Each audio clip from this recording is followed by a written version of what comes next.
ಎಲ್ರಿಗೂ ನಮಸ್ಕಾರ. ನಾನಿವತ್ತು ದೋಸೆಗೆ ಆಲೂಗಡ್ಡೆ ಪಲ್ಯ ಮಾಡೋಣ ಅಂತ ಅಂದ್ಕೊಂಡಿದ್ದೆ. ಆದರೆ ಮಕ್ಕಳೆಲ್ಲ ದೋಸೆಗೆ ಆಲೂಗಡ್ಡೆ ಬೇಡ ಮಮ್ಮಿ, ಮಧ್ಯಾಹ್ನ ಲಂಚ್ ಬಾಕ್ಸಲ್ಲಿ ತಿನ್ನೋದಕ್ಕೆ ಚೆನ್ನಾಗಿರಲ್ಲ ಅಂತಂದರು.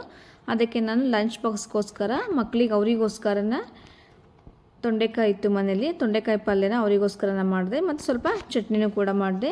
ನಾನಿಲ್ಲಿ ಈ ರೆಸಿಪಿಲಿ ಶೇಂಗಾ ಚಟ್ನಿ ಮಾಡೋ ವಿಧಾನವನ್ನು ಹೇಗೆ ಅಂತ ಹೇಳ್ಕೊಡ್ತೀನಿ.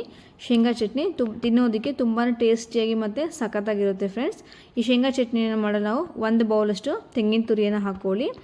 ನೆಕ್ಸ್ಟು ಇದಕ್ಕೆ 3ರಿಂದ 4 ಅಥವಾ ನಮಗೆ ಎಷ್ಟು ಬೇಕೋ ಅಷ್ಟು ಹಸಿಮೆಣಸಿನಕಾಯಿನ ಸ್ವಲ್ಪ ಹುರಿದ್ಬಿಟ್ಟು ಹಾಕ್ಕೊಳ್ಳಿ.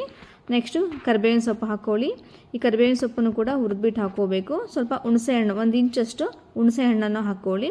ಈ ಕರಿಬೇವಿನ ಸೊಪ್ಪು ಮತ್ತು ಪುದೀನ ಸೊಪ್ಪನ್ನು ಸ್ವಲ್ಪ ಹುರಿದು ಹಾಕ್ಕೊಳ್ಬೇಕು. ಯಾಕೆಂದರೆ ಅದು ಹಸಿ ವಾಸನೆ ಎಲ್ಲ ಹೋಗುತ್ತೆ, ಹಸಿ ಫ್ಲೇವರ್ ಎಲ್ಲ ಹೋಗುತ್ತೆ. ಆದ್ದರಿಂದ ನಾವು ಯಾವಾಗಲೂ ಕೂಡ ಚಟ್ನಿ ಮಾಡುವಾಗ ಸ್ವಲ್ಪ ಕರಿಬೇವು ಮತ್ತು ಪುದೀನವನ್ನು ಸ್ವಲ್ಪ ಹುರಿದ್ಬಿಟ್ಟು ಹಾಕ್ಕೊಳ್ಬೇಕು. ಹುರಿದಿಟ್ಕೊಂಡಿರೋಂಥ ಶೇಂಗಾ ಬೀಜನ ಕೂಡ ಹಾಕ್ಕೊಳ್ಳಿ. ನಾನಿಲ್ಲಿ ಶೇಂಗಾ ಬೀಜನ ಸಿಪ್ಪೆನ ತೆಗೆಯೋದಿಲ್ಲ, ಹಾಗೆ ಡೈರೆಕ್ಟಾಗಿ ಹಾಕ್ಕೊಳ್ತೀನಿ. ಒಂದು ಅರ್ಧ ಸ್ಪೂನಷ್ಟು ಜೀರಿಗೆ ಹಾಕ್ಕೊಳ್ಳಿ.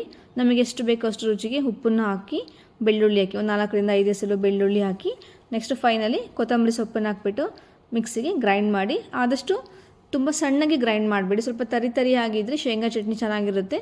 ಸ್ವಲ್ಪ ತರಿ ಆಗಿ ಮಿಕ್ಸರ್ ಮಾಡ್ಕೊಳ್ಳಿ. ಈಗ ಇದು ತಿನ್ನಲು ಶೇಂಗಾ ಚಟ್ನಿ ತುಂಬ ಚೆನ್ನಾಗಿರುತ್ತೆ.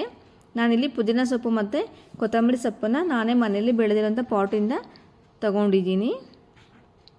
Thank you.